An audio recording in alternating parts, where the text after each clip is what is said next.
And welcome to M3 Live, number 5, the Raynor years with my co-host for today, and for the rest of this 4-part series, Mr. Tyler Cetera.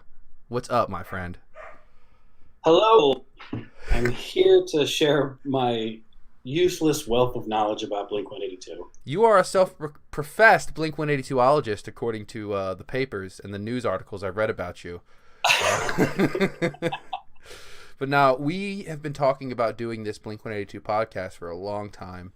I'm glad we're finally doing it because we're both gigantic fans. I thought I was the world's biggest Blink-182 fan until I met you. And I was like, no, I was wrong. There's many years there where I went deep into the hole. That's along their lines of humor. And we're going to be talking about that juvenile sense of humor today because we're going to be doing a 4-part series here on Blink-182, just our experiences with them, and then diving into the records. And we split it into 4 parts because there really is kind of 4 eras of Blink-182. The Scott Raynor years, Enema from the self-titled when they broke up, the initial reunion, and then the Skiba years, Skiba 182. The best years, as I like to call them. Skiba 182. That's right. You can see it in the bottom right-hand corner here. A little design that Tyler made up for a T-shirt. There's only one that exists, and I have it at my house. And I wore the Skiba 182 T-shirt to a Blink-182 concert that Matt Skiba was playing. I'm so happy you wore that. I completely forgot that was even made. It was good times. I was proud of it. But we can just get right into it here. We want to start with our memories of Blink-182. It's one of those bands that I feel like everyone got shown. You didn't really discover Blink-182. Somebody at school showed you a CD, at least in my case, and everyone else I knew, their case. Someone showed you a CD, like it had a bunch of swear words in it, and they talked about farts and dicks and cocks and all that shit. And I was like, oh, this is hysterical. So I am curious, Tyler, how did you discover Blink-182? How were they presented to you? I'm pretty sure it's my buddy Steve. Because I think he pretty much showed me a bunch of albums. He was a little older. So he showed me stuff like, and I'm pretty sure Enema of the State was the first album I saw. Right. So I think I found Dude Ranch after that. But he showed me stuff like Blink, Rage Against the Machine, Weezer, Offspring, like all that stuff that kind of came out around the same time.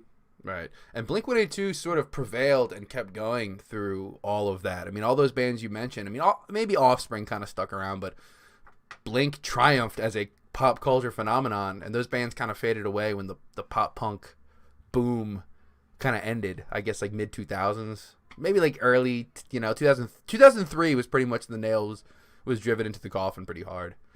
It shifted to New Jersey. Went from California over to New Jersey, and Jersey held the for a while.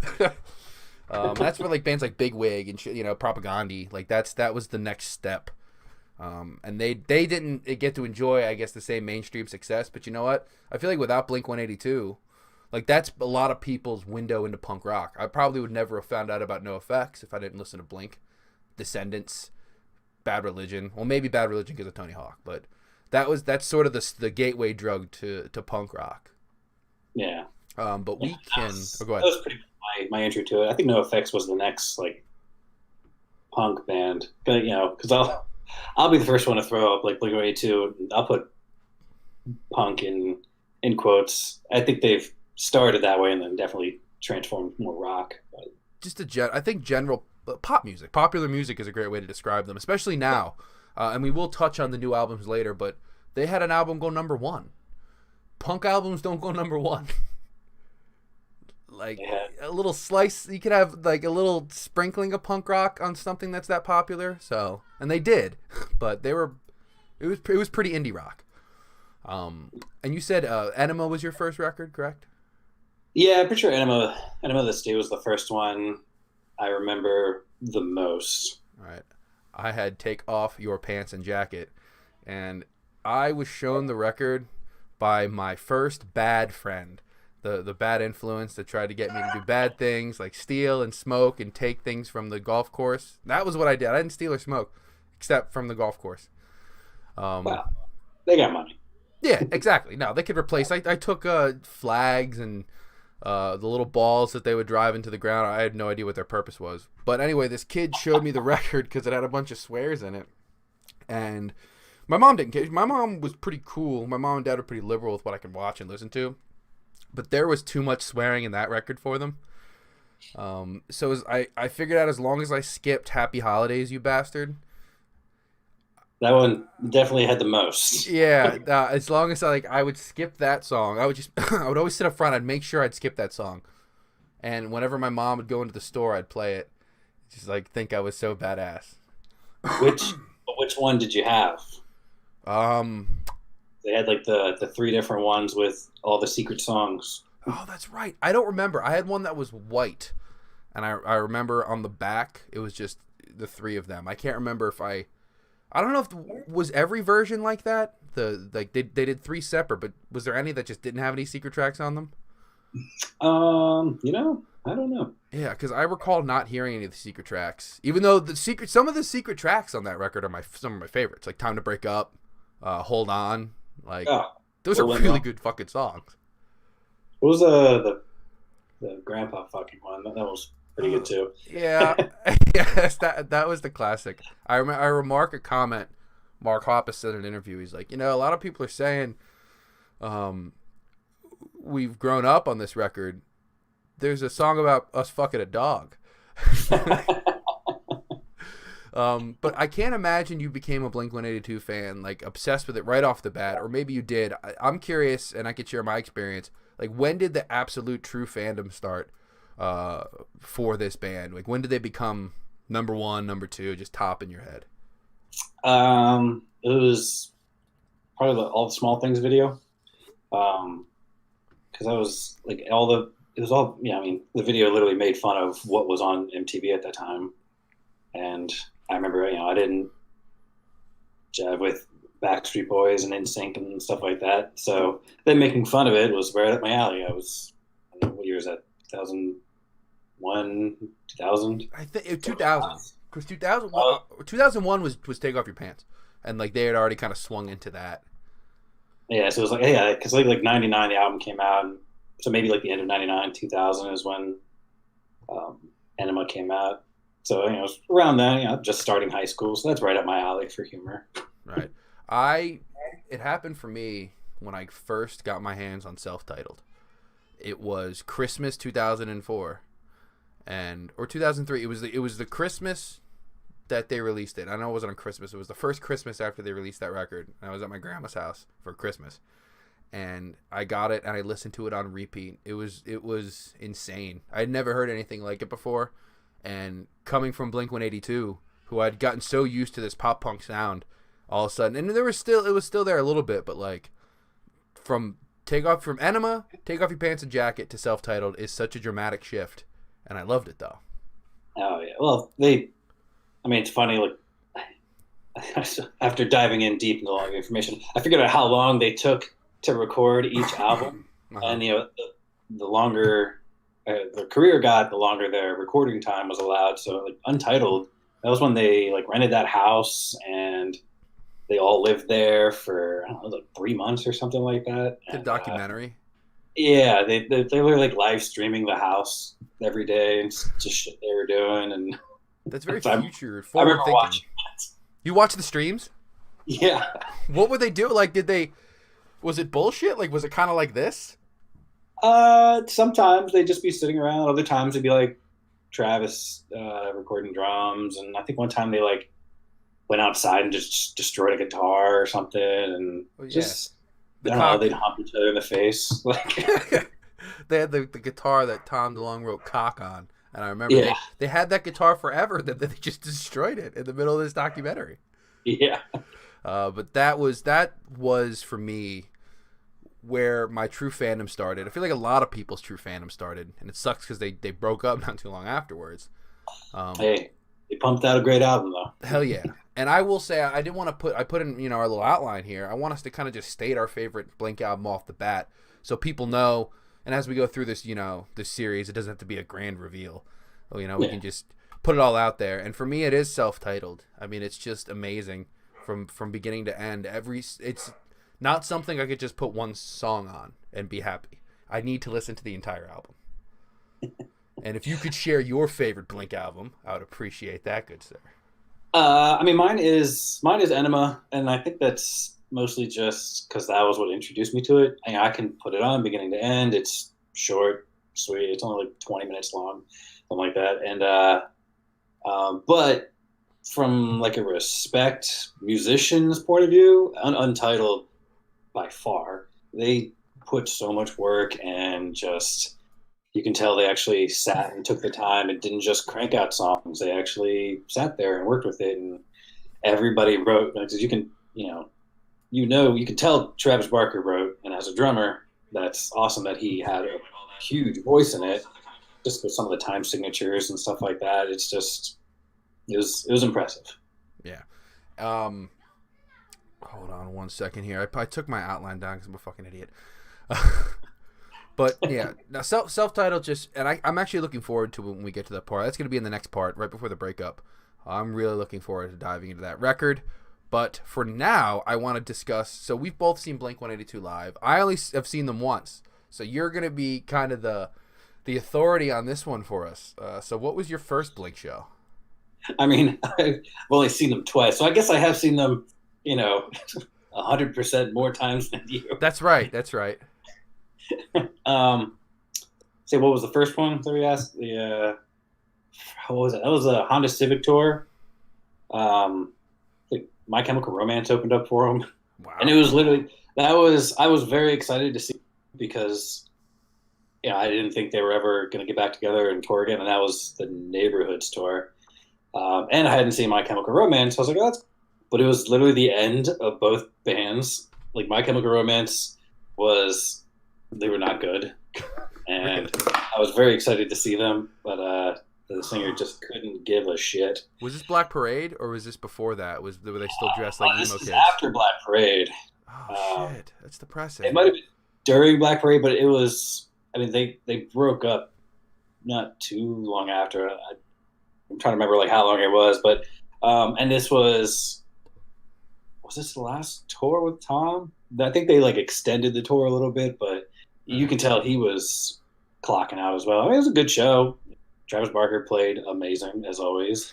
Yeah, you could say that. Depends on what your definition of amazing is. I'll get to that in a second, though. Travis Barker, but I've listened to live shows and I've seen live like recordings and stuff, so I know how they were like in their heyday. So it was nice to see them. It wasn't their top performance. It's still a good show, though. I think at that point when they were all sort of getting ready to go their separate ways, I think all of them were out. Even though like I assume Mark and Travis had a good relationship because they kept working with each other. Everything I've seen performances from that last tour, the 2004 tour, like the only time Tom DeLonge ever seemed to give a shit is when Robert Smith from The Cure got up on stage with him and sang All of This. Like, that was the only time I saw him inspired on stage, which I got a kick out of that. But my first, there's actually kind of a funny story about my first Blink-182 concert. You remember because we were coming home from a Wise Eyes run. I don't know if it was the tour. It may have been. Oh, that's right. Is that New Jersey? Yes. The Hollystock show? That was Hollystock. So Wise Eyes went out on tour, and we came home for a week because the tour didn't officially end until we had a New Jersey. Played the Hollystock Festival in New Jersey, and I was supposed to go to, I can't remember, it was the Kerfuffle. That's what it was, the DC 101 Kerfuffle. They were headlining along with Silver Sun Pickups, and I was very late, and my wife was mad at me because she got tickets for us to go for the whole day. I was in the band van. She was calling me constantly, and I was like, "We're in traffic. I'm sorry." Oh, that's right. Mm-hmm. Coming back. We come back like through Baltimore too. So it was the worst. We came back the worst, absolute dirt worst possible way, which is fine. That you can't really predict the traffic.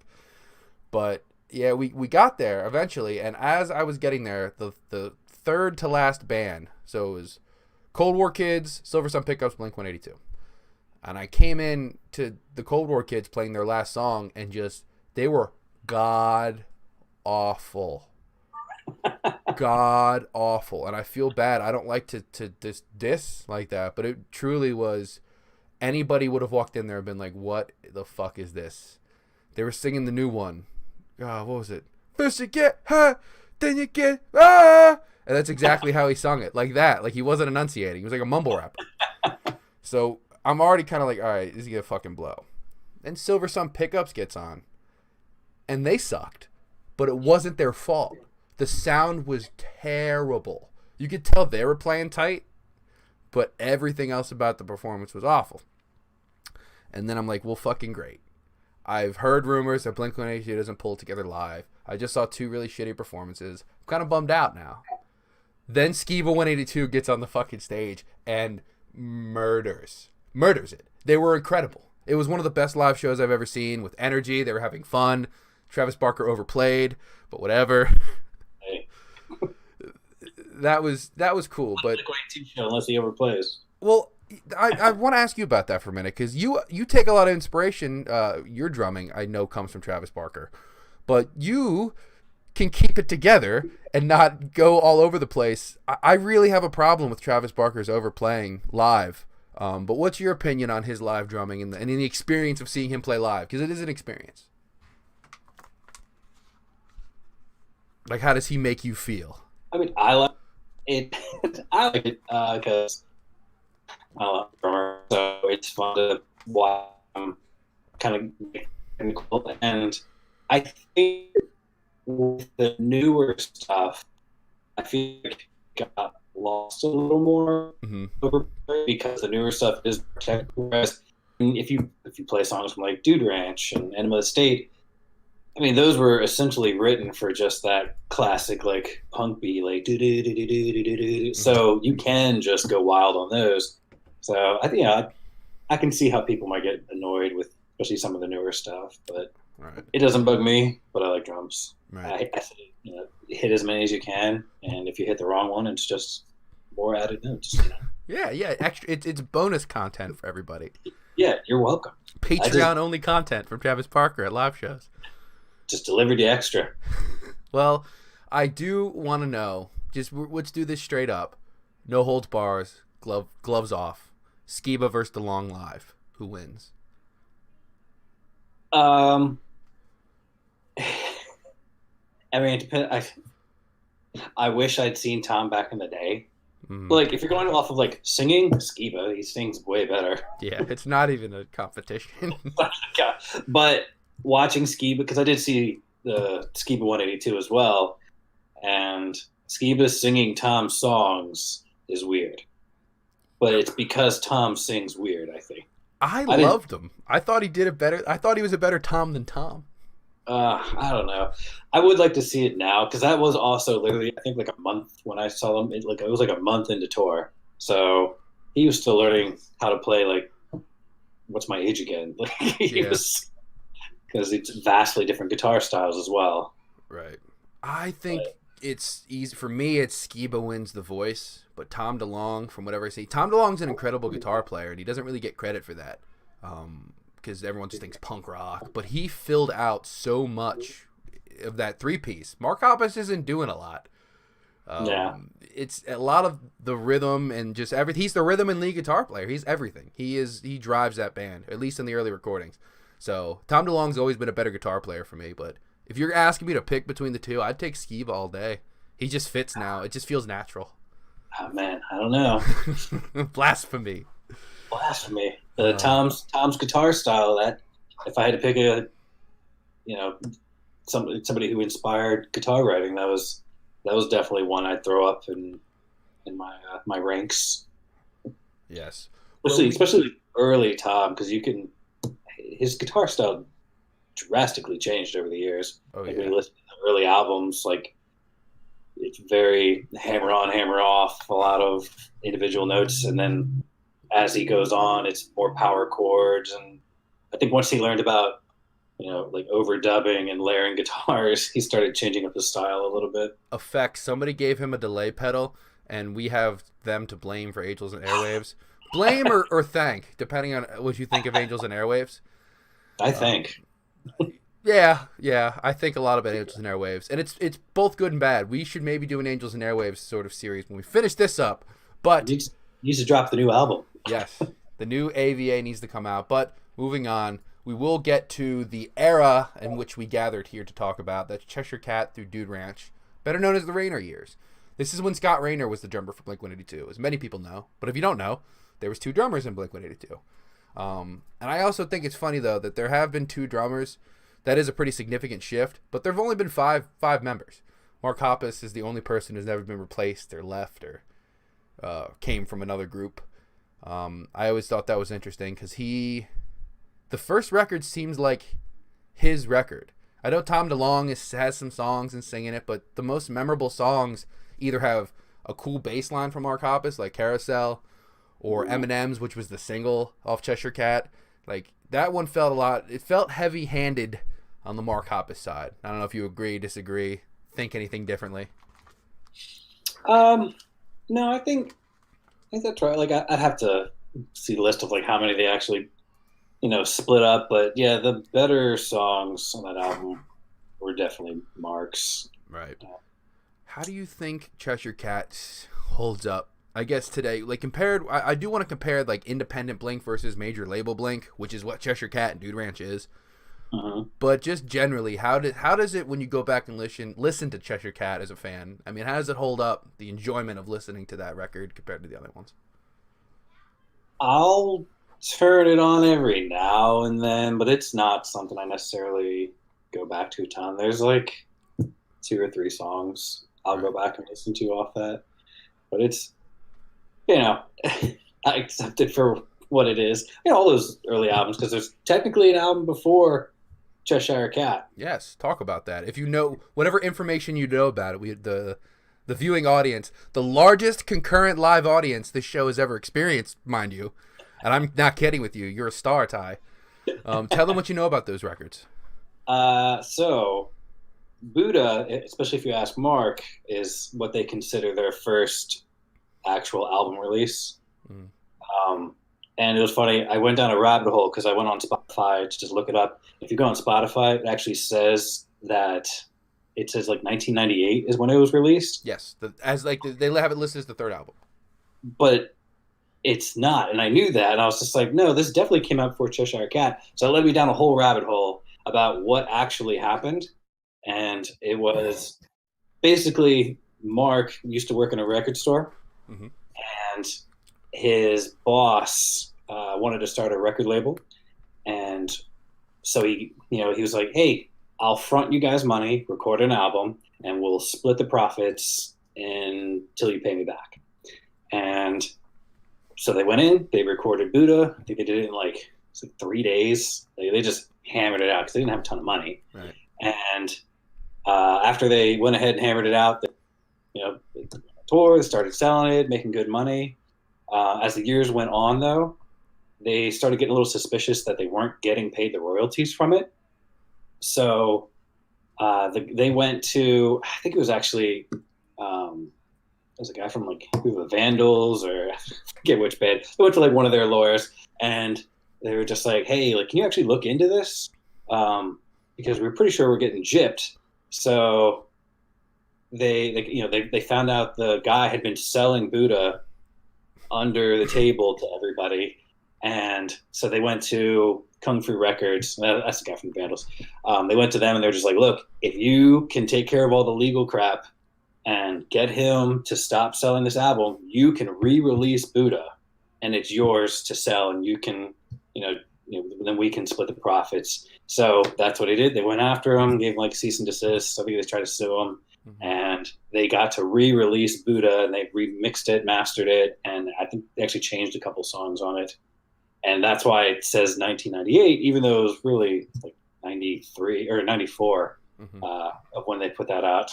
So it was like a whole legal battle, and I was a long rabbit hole. Yeah, well, canonically, so that is the first recording. So and they had a lot of re-recordings on Cheshire Cat, which is, I always noticed Buddha sounds, it's just the quality's a little down from Cheshire Cat. Cheshire Cat isn't great. So that kind of says a little bit about Buddha. Well, that's why I was like, if you listen to the recording on like Spotify or something, that's technically the remastered one. So I was actually trying to think if I've ever heard the original Buddha, and I actually don't know. Right. I have no idea. I have not either. And then If Fly that's the Swatter. one that's been out since 1998, that's probably the only one we've all really heard, unless you went and got like a bootleg cassette tape. Yeah, or hey, you bought it under the table from that one dude. Yeah, that'd be the way to do it. All right. Well, I guess so you had Buddha, you had Cheshire Cat, and then it happens. They somehow, some way, Blink 182 fucking exploded. Just they were everywhere, and that coincided with Dude Ranch, the big boy. I love this album cover to cover. It's probably my second favorite Blink album next to Untitled. And this began my it's stupid. I don't think this way anymore, but it began my very long period where I said Scott Raynor was a better drummer for Blink than Travis Barker, which we all know is wrong. It's funny to look back on that I was that young and naive, but I think he holds his own in Dude Ranch. But if you compare the way the drums were mixed in Cheshire Cat compared to Dude Ranch, part of me feels like he gets exposed a little bit. Because it's a little bit more clear, a little less sloshy. I don't know. Did you notice anything like that from independent Blink? Another funny story from Dude Ranch. When between Cheshire Cat and Dude Ranch, they got into a bidding war with their recording labels and stuff because they wanted to get off recording label and they actually wanted to go big, and so that they could expand and go to like Australia and stuff. So after like a bidding war, they signed with MCA. And they threw this big party, and Scott Raynor, I believe he like got drunk and jumped off like a balcony or something, and he like busted all his ankles up. So he was in a wheelchair while recording Dude Ranch. Holy.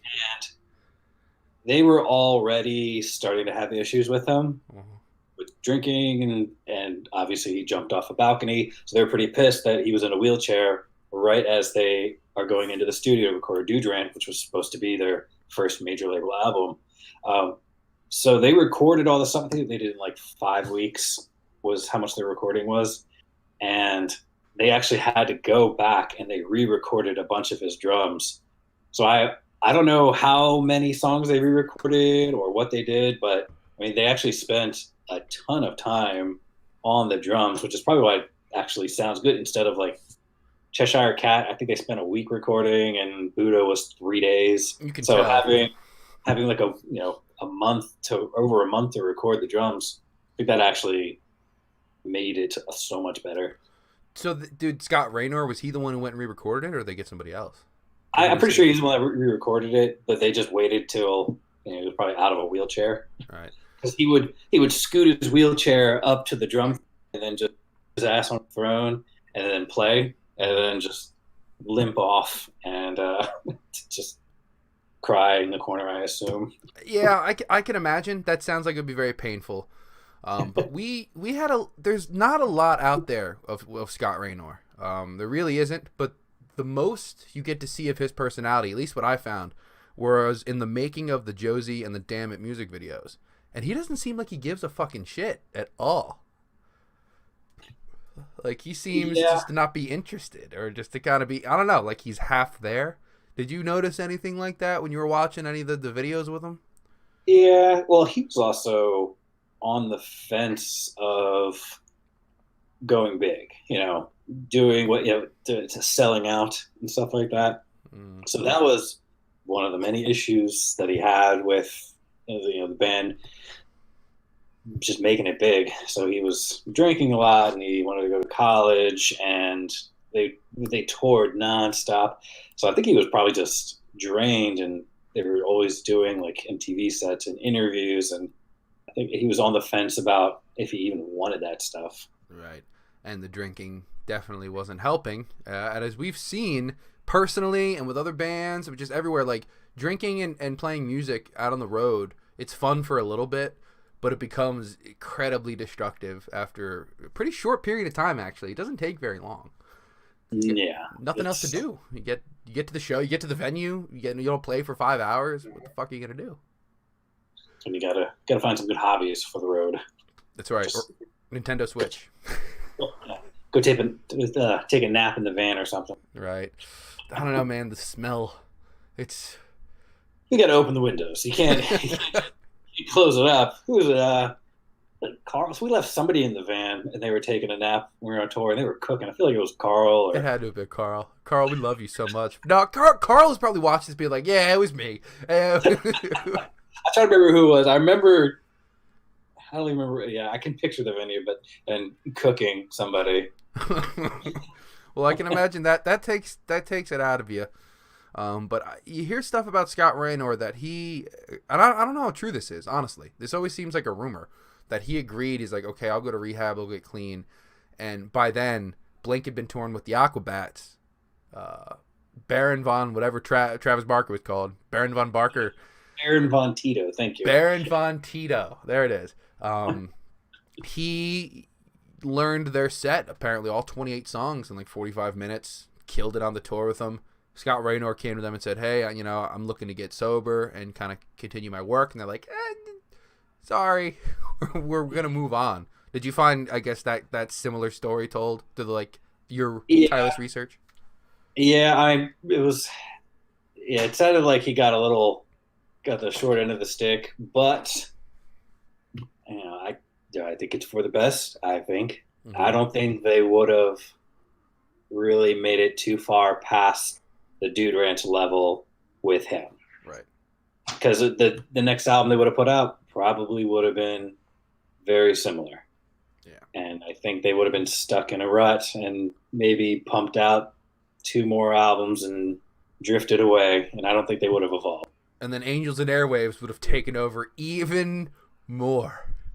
Well, we might not have gotten that. We might not have gotten Delay Pedal Tom. Crazy Alien Tom. I can't. Well, he was always Crazy Alien Tom.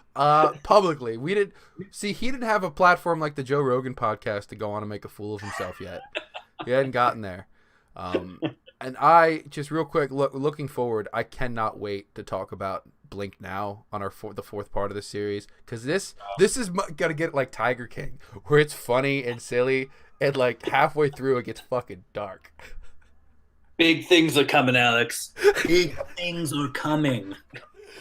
Oh my god! All right. Well, my favorite thing to text you. Callie cracks up because I'll just be walking around the house. She's like, "Big things are coming." God, I love that show so much. But moving on, I could talk about Tiger King all day, but we have to move on. Kind of just wrapping up our talk about Dude Ranch. I'm curious, just favorite tracks you might have. I'll share mine as well. Favorite, it could be something popular, because I also want to know if you think there's anything that's underrated on that record. Songs that people may not have heard that they should probably go check out. Oh, you're asking me? Well, you go. The way we do is that you go first, because I'm a gentleman. Oh, a gentleman and a scholar. So favorite tracks, dude. The very first song Pathetic. On Dude, Pathetic. It's so good. What a great way to kick off an album. That literally just punches you in the face and just sets the tone to the whole album. I mean, it's got literally like the tempo of the whole album, and it shows you that, because if Dude Ranch is their first major release, so it was the introduction to the world for the most part. So it shows that there's 2 singers and they can go back and forth and melodic, and it's not the Sex Pistols, it's not the Ramones. It was much more melodic and happy and Southern California, not dreary New York punk rock. It was, what up? We surf, we skate, we have some girl problems, get kicked out of high school. What up? Pathetic is my favorite track on the record, actually. I would agree with that as well. And I don't think it's underrated. I feel like enough Blink-182 fans know about that song that when they play it live, and I've seen a couple of videos of them play it live, people go fucking nuts. They go nuts when they hear that song. So good. Yeah, other songs. I like Dick Lips. I used to cover that at Old Movie Town Grill Open Mic a bunch. Yes, I remember that. I remember you covering that. It was oh man, there was that song and a song by Oscar. And it was funny because some people that work there, people regulars, when they found out that they were covers, they were like, "Wait a minute!"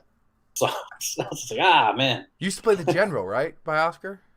No, that was I did play that too. It's Strangled by Oscar. Okay. It's such a deep cut, like punk band that had one album in like early 2000s. Right. And Untitled is the other song that I really like. How about A New Hope? I love the ode to Princess Leia. Yeah, that was a good take. It wasn't one of my favorite ones, but I like that the classic, because they've written 1,000 songs about guy meets girl, battle, all that stuff.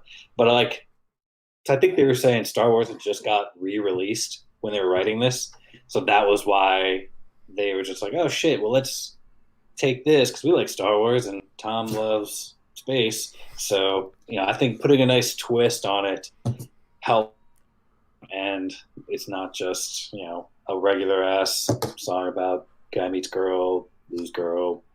It had appeal. It had appeal outside of the guy meets girl, and you recognize it. It's like, oh, that's Star Wars. That's silly and goofy, but it's a great song with really awesome harmonies. Oh yeah, the whole album is a ton of harmonies. More so than some other albums when you think about it. Like the harmonies on this one are really forward and up front. On Enema, on Take Off Your Pants, it's like the lead singer, and then you hear Tom or Mark in the background, like very echoey. Yeah, there's a couple songs. I think Untitled is the one where they're Mark's. I think Mark's the backup on a lot of it, and he's almost singing the entire time behind Tom. Like I was gonna say, like I think in my notes I had Untitled as inspiration for some of the songs that like You and Me wrote in Nine Finger Discount. Mm-hmm. Really the one really fast song where we did like 3-part harmonies and had constant singing, and I was like that song inspired that one. Mm-hmm. I love just the constant harmonies, oohs and ahs, and just having everybody sing. And I thought that was really cool. Not a lot of bands do that. And the obvious, I don't know if you agree with this, but the superior single from the record, Josie. I love it more than Damn It. And I love Damn It. Damn It's a great song. But I think Josie was the superior single. Maybe not for rock radio, but in terms of just keeping it punk. And you can't say they sold out with that song. That's a punk rock song through and through. Yeah, it was. I think that was the 4th one they released on a single wise. Fun fact, the first song they released for the album was not Damn It. It was Apple Shampoo. What? Right? That's such a dumb idea. I think it was, I'm not 100% sure, but I think it's because they were on like Warped Tour or something, and they were kind of like juggling releasing the album and coinciding stuff to do. But yeah, I saw it was like, I think it was Apple Shampoo, Damn It. I think it might have been Dick Lips was the next one, and then Josie. I believe that was the order they released them. Damn It and Dick Lips. Obviously, Dick Lips and Apple Shampoo didn't do shit, and Josie and Damn It just crushed it and just sent them into the stratosphere. Josie's always an exciting one to hear on the radio. It doesn't happen a lot, but like DC 101, they got the Doo-Doo Time Spectacular. They play the old songs on the radio. I don't know if I haven't listened to DC 101 in like 2 or 3 years, so I don't know if they still do it, but that's what Roach would do. Time Spectacular.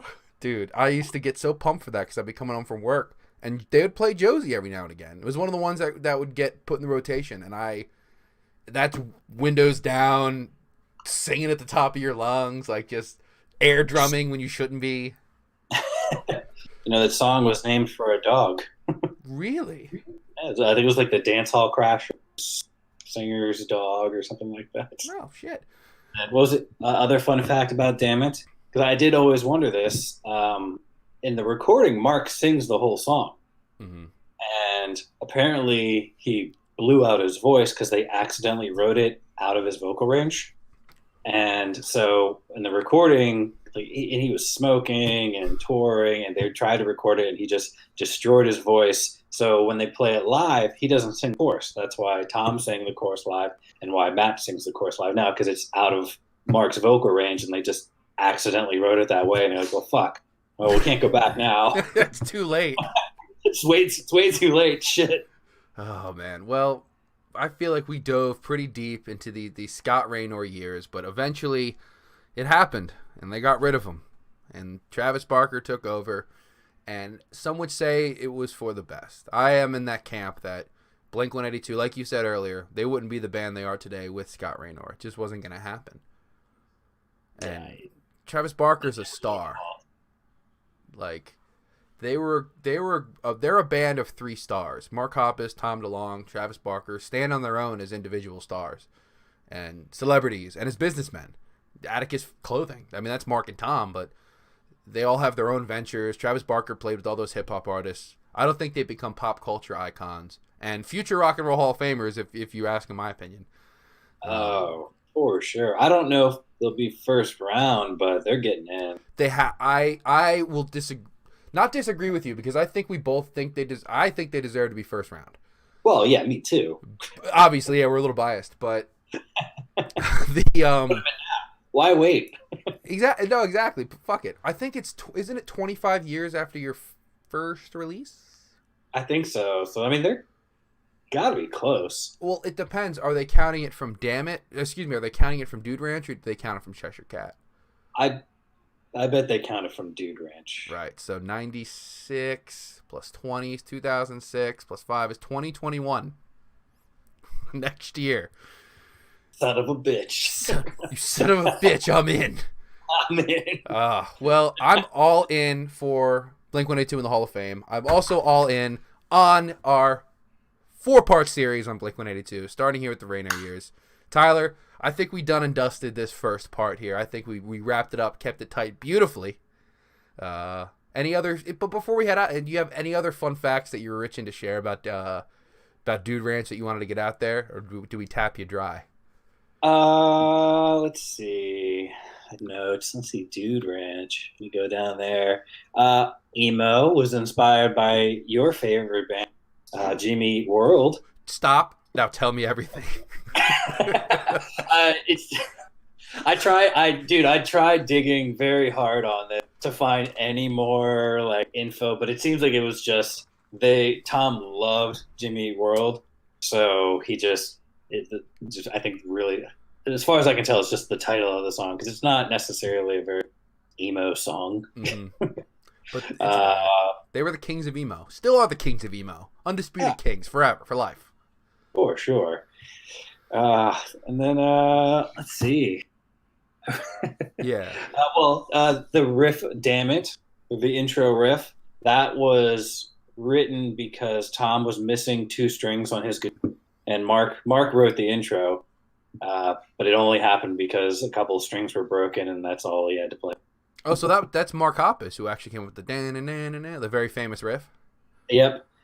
And I guess he started introducing himself as that, of just like the guy that wrote "da-na-na-na-na, he fucked her."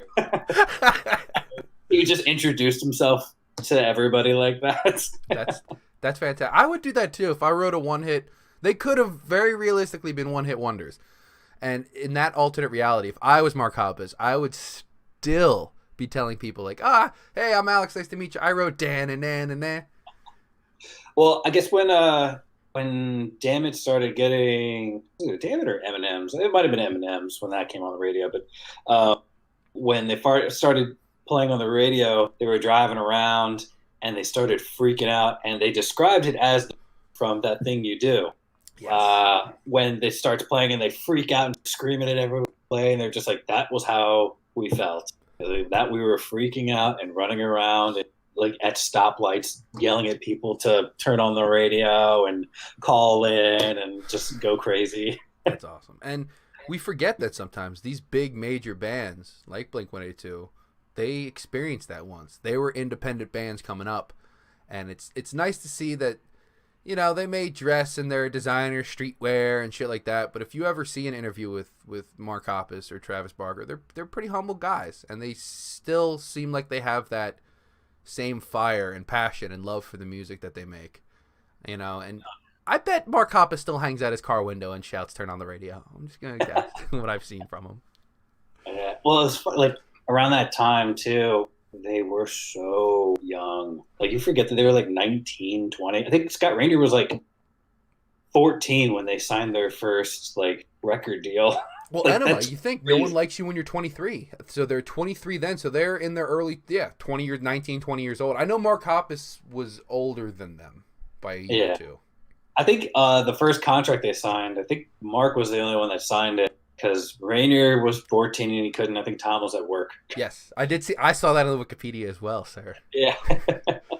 Well, Yeah, it was because they were torn with like it was funny reading all the impressions of all the bigger bands like Pennywise, NoFX, Battle, like all of them being like, how the hell are these guys on tour with us? Like they seem like such amateurs when they play, and but like I said, guys from Pennywise loved them, and we're just like, no, we're bringing them on tour. Like they're too funny. They're gonna be huge. It's like you just gotta let them grow, and so they like Pennywise. We can thank Pennywise for really helping to push Blink as well because they helped a lot. that's awesome. And a lot of these connections I didn't know existed. But I am excited to dive more into this as we wrap up our first part of our 4-part series on Blink-182 with the captain, certified Blink-182ologist, Tyler Cetera. I think I'm on the other side. I'm on the other side. If you're looking at the screen, you're on the left side. Yeah. What do I do with my hands? I don't know what to do, Ricky Bobby. But that's it for us. Myself, Alex Walski, Tyler Cetera, the Raynor years with Tyler Cetera. And we'll see you next time, folks. Bye. Bye.